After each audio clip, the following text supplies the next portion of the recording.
ಎಲ್ರಿಗೂ ನಮಸ್ಕಾರ. ಸರಳ ಕನ್ನಡ ಸುಲಭ ವ್ಯಾಕರಣ ತರಗತಿಗೆ ಸ್ವಾಗತ ಸ್ನೇಹಿತರೆ.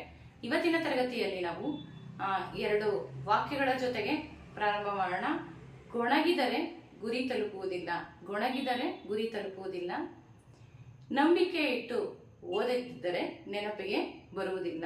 ನಂಬಿಕೆ ಇಟ್ಟು ಓದದಿದ್ದರೆ ನೆನಪಿಗೆ ಬರುವುದಿಲ್ಲ. ಹಾಗಾಗಿ ಗೊಣುವುದನ್ನ ಬಿಟ್ಟು ಗುರಿ ತಲುಪಬೇಕು. ನಂಬಿಕೆ ಇಟ್ಟು ಓದಿ ನೆನಪಿಸಿಕೊಳ್ಳಬೇಕು. ಇದನ್ನ ನೆನಪಿಸ್ತಾ ನಿಮಗೆ ಇವತ್ತಿನ ತರಗತಿಯಲ್ಲಿ ನಾವು ಭಾರತೀಯ ಕಾವ್ಯ ಮೀಮಾಂಸೆ ಪರಿಚಯವನ್ನ ಮಾಡ್ಕೊಂಡಿದ್ವು. ನೇರವಾಗಿ ಪ್ರಶ್ನೆಗಳನ್ನ ಕೇಳ್ತಾರೆ. ಇವರೆಲ್ಲ ಭಾರತೀಯ ಕಾವ್ಯ ಮೀಮಾಂಸೆಯಲ್ಲಿ ಬರುವಂತಹ ಅಲಂಕಾರಿಕರು. ಇವರು ಬರೆದಂತಹ ಕೃತಿಗಳನ್ನ ನೇರವಾಗಿ ಕೇಳ್ತಾ ಬರ್ತಾರೆ ಪರೀಕ್ಷೆಯಲ್ಲಿ. ಈಗ ನಾನು ಇವರು ಬರೆದಂತಹ ಕೃತಿಗಳನ್ನ ಹೇಳ್ತಾ ಬರ್ತೀನಿ. ಅದೇ ರೀತಿ ನೀವು 19 ಜನರ ಹೆಸರುಗಳನ್ನ ಬರ್ಕೊಂಡು, ಇನ್ನೂ ಇದ್ದಾರೆ, ನಾನು ಮುಂದಿನ ತರಗತಿಯಲ್ಲಿ ಕೊಡ್ತೀನಿ. ಈಗ 19 ಜನರ ಹೆಸರನ್ನ ಬರ್ಕೊಂಡು ನೀವು ಅದೇ ತರ ನೆನಪಿಸ್ಕೊಂಡು ಬರೆಯುವಂತ ಪ್ರಯತ್ನವನ್ನ ಮಾಡಬೇಕು. ಇದೊಂಥರ ನಿಮ್ಮ ಮೆದುಳನ್ನ ಶಾರ್ಪ್ ಮಾಡ್ತಾ ಬರುತ್ತೆ. ನೆನಪಿಸ್ಕೊಳ್ಳುವಂಥದ್ದು ಕೂಡ ಆಗ್ತಾ ಹೋಗುತ್ತೆ. ಇಲ್ಲಿ ಭರತನ ನಾಟ್ಯಶಾಸ್ತ್ರ, ಭರತನ ನಾಟ್ಯಶಾಸ್ತ್ರ, ಭಾಮಹನ ಕಾವ್ಯಾಲಂಕಾರ, ಭಾಮಹನ ಕಾವ್ಯಾಲಂಕಾರ, ದಂಡಿಯ ಕಾವ್ಯದರ್ಶ, ದಂಡಿಯ ಕಾವ್ಯದರ್ಶ, ರುದ್ರಟನ ಕಾವ್ಯಾಲಂಕಾರ, ಸೇಮ್ ಇದೇ ಕೃತಿ, ರುದ್ರಟನ ಕಾವ್ಯಾಲಂಕಾರ, ಉದ್ಭಟನ ಕಾವ್ಯಾಲಂಕಾರ ಸಾರ ಸಂಗ್ರಹ, ಉದ್ಭಟನ ಕಾವ್ಯಾಲಂಕಾರ ಸಾರ ಸಂಗ್ರಹ, ಭಟ್ಟಾತೌತನ ಕಾವ್ಯ ಕೌತುಕ, ಭಟ್ಟಾತೌತನ ಕಾವ್ಯ ಕೌತುಕ, ವಾಮನನ ಇಲ್ಲೇನಿದೆ ಅದೇ ಕಾವ್ಯಾಲಂಕಾರ, ಇಲ್ಲಿ ಸಾರ ಸಂಗ್ರಹ ಇತ್ತು, ಇಲ್ಲಿ ಕಾವ್ಯಾಲಂಕಾರ ಸೂತ್ರವೃತ್ತಿ. ನಂತರ ಆನಂದವರ್ಧನನ ಧ್ವನ್ಯಾಲೋಕ, ಆನಂದವರ್ಧನ ಬರೆದಿದ್ದು ಧ್ವನ್ಯಾಲೋಕ ಅನ್ನುವಂತಹ ಕೃತಿ, ರಾಜಶೇಖರನ ಕಾವ್ಯ ಮೀಮಾಂಸೆ, ರಾಜಶೇಖರನ ಕಾವ್ಯ ಮೀಮಾಂಸೆ ಅನ್ನುವಂತಹ ಕೃತಿ, ಭಟ್ಟಾನಾಯಕನ ಹೃದಯ ದರ್ಪಣ, ಭಟ್ಟಾನಾಯಕನ ಹೃದಯ ದರ್ಪಣ, ಧನಂಜಯನ ದಶರೂಪಕ, ಧನಂಜಯನ ದಶರೂಪಕ, ನಂತರ ರುದ್ರಭಟ್ಟನ ರಸತಿಲಕ ಮತ್ತೆ ಶೃಂಗಾರ ತಿಲಕ, ರುದ್ರಭಟ್ಟ ಬರೆದಿದ್ದು ರಸತಿಲಕ ಮತ್ತೆ ಶೃಂಗಾರ ತಿಲಕ, ಕ್ಷೇಮೇಂದ್ರನ ಸುವೃತ್ತ ತಿಲಕ, ಕ್ಷೇಮೇಂದ್ರನ ಸುವೃತ್ತ ತಿಲಕ, ಅಭಿನವಗುಪ್ತನ ಧ್ವನ್ಯಾಲೋಕ ಲೋಚನ, ಅಭಿನವಗುಪ್ತನ ಧ್ವನ್ಯಾಲೋಕ ಲೋಚನ, ನಂತರ ಮೊಮ್ಮಟನ ಕಾವ್ಯ ಪ್ರಕಾಶ, ಮೊಮ್ಮಟನ ಕಾವ್ಯ ಪ್ರಕಾಶ, ಹೇಮಚಂದ್ರನ ಕಾವ್ಯಾನುಶಾಸನ, ಹೇಮಚಂದ್ರನ ಕಾವ್ಯಾನುಶಾಸನ, ನಂತರ ಕವಿಕಾಮನ ಶೃಂಗಾರ ತಿಲಕ, ಯಾವುದು ಕವಿಕಾಮನ ಶೃಂಗಾರ ರತ್ನಾಕರ, ಶೃಂಗಾರ ರತ್ನಾಕರ ಯಾವುದು ಕವಿಕಾಮಂದು. ನಂತರ ಅಪ್ಪಯ್ಯ ದೀಕ್ಷಿತರ ಚಿತ್ರಮೀಮಾಂಸೆ, ಅಪ್ಪಯ್ಯ ದೀಕ್ಷಿತರ ಚಿತ್ರಮೀಮಾಂಸೆ, ನಂತರ ತಿರುಮಲಾರ್ಯನ ಅಪ್ರತಿಮ ವೀರ ಚರಿತ, ತಿರುಮಲಾರ್ಯನ ಅಪ್ರತಿಮ ವೀರ ಚರಿತ, ಕವಿಕಾಮನ ಶೃಂಗಾರ ರತ್ನಾಕರ. ಇದಿಷ್ಟು ಕೂಡ ನಾನು ಹೇಳಿದ್ದೀನಿ. ಈಗ ನೀವು ನಾನು ಹೇಳಿದ್ದನ್ನ ಕೇಳಿಸ್ಕೊಂಡು ಈ ರೀತಿ ಹೆಸರನ್ನ ಬರ್ಕೊಂಡು ನೋಡ್ದಲೆ ಒಂದ್ 4-5 ಸತಿ ಕೇಳ್ತಾ ಕೇಳ್ತಾ ಆ ಕೃತಿಯನ್ನ ಮ್ಯಾಚ್ ಮಾಡ್ತಾ ಹೋಗಿ ನೀವು ಪರೀಕ್ಷೆಗೆ 100ಕ್ಕೆ 100ರಷ್ಟು ಅದಕ್ಕೆ ಸಿದ್ಧತೆಯನ್ನ ನಡೆಸ್ದಂಗೆ ಆಗುತ್ತೆ. ಇಲ್ಲಾಂದ್ರೆ ಏನಾಗುತ್ತೆ ಅಂತಂದ್ರೆ ಕೇಳಿರ್ತೀವಿ, ಪದೇ ಪದೇ ಓದಿರ್ತೀವಿ, ಆದ್ರೆ ನಿಖರವಾಗಿ ಉತ್ತರವನ್ನ ಬರೆಯೋದ್ರಲ್ಲಿ ವಿಫಲರಾಗ್ತೀವಿ. ಅದಕ್ಕೆ ಹೇಳ್ತಾ ಇರೋದು, ಈಗ 3-4 ಸತಿ ಕೇಳಿಸ್ಕೊಳ್ಳಿ, ಒಂದಷ್ಟು ಸತಿ ತಪ್ಪಾಗತ್ತೆ, ಅದೇ ರೀತಿ ಮ್ಯಾಚ್ ಮಾಡ್ತಾ ಬನ್ನಿ. ಎ ಪಟ್ಟಿ ಮತ್ತೆ ಬಿ ಪಟ್ಟಿ ತರ ಬರ್ಕೊಂಡು ಸರಿಯಾಗಿ ಮ್ಯಾಚ್ ಮಾಡಿದೀನ ಅಂತ ನೋಡ್ತಾ ಬನ್ನಿ. 9 ಸಲ ತಪ್ಪಾಗ್ಬೋದು, 10ನೇ ಸಲ ಸರಿಯಾಗಿ ಬರುತ್ತೆ. ಈಗ ನಾನೇನ್ ಮಾಡ್ತೀನಿ, ಪ್ರತಿಯೊಬ್ಬರದ್ದು ಕೃತಿಗಳನ್ನ ಅವರವ್ರ ಮುಂದೆ ಬರಿತಾ ಬನ್ನಿ. ಭರತನ ನಾಟ್ಯಶಾಸ್ತ್ರ,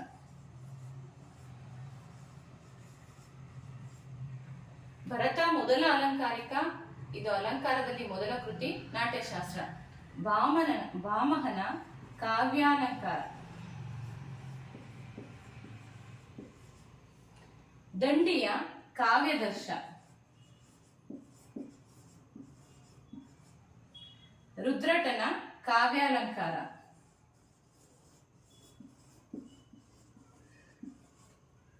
ಉದ್ಭಟನ ಕಾವ್ಯಾಲಂಕಾರ,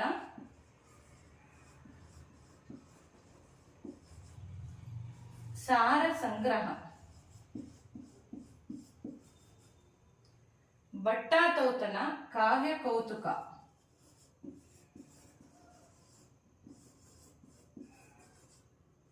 ವಾಮನನ ಕಾವ್ಯಾಲಂಕಾರ,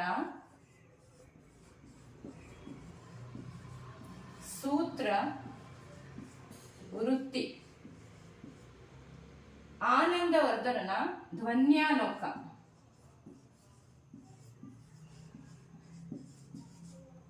ಅದೇ ರೀತಿಯಾಗಿ ರಾಜಶೇಖರನ ಕಾವ್ಯ ಮೀಮಾಂಸೆ.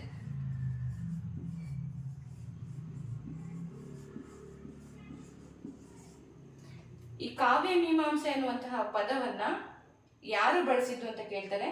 ರಾಜಶೇಖರ ತನ್ನ ಕೃತಿಗೆ ಆ ಹೆಸರನ್ನ ಇಡ್ತಾನೆ. ಆ ನಂತರ ಬರೋಣ ಭಟ್ಟಾನಾಯಕನ ಹೃದಯ ದರ್ಪಣ.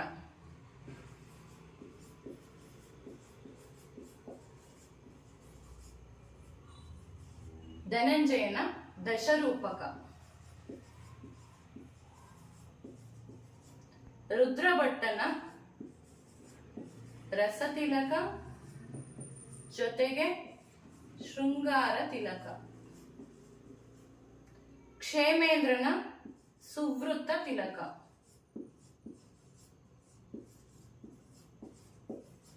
ಅಭಿನವಗುಪ್ತನ ಧ್ವನ್ಯಾಲೋಕ ಲೋಚನ.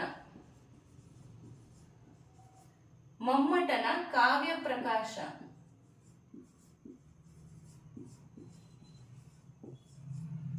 ಹೇಮಚಂದ್ರನ ಕಾವ್ಯಾನುಶಾಸನ.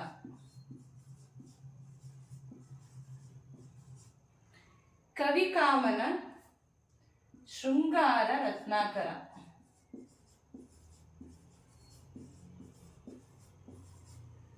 ಅಪ್ಪಯ್ಯ ದೀಕ್ಷಿತರ ಚಿತ್ರಮೀಮಾಂಸೆ.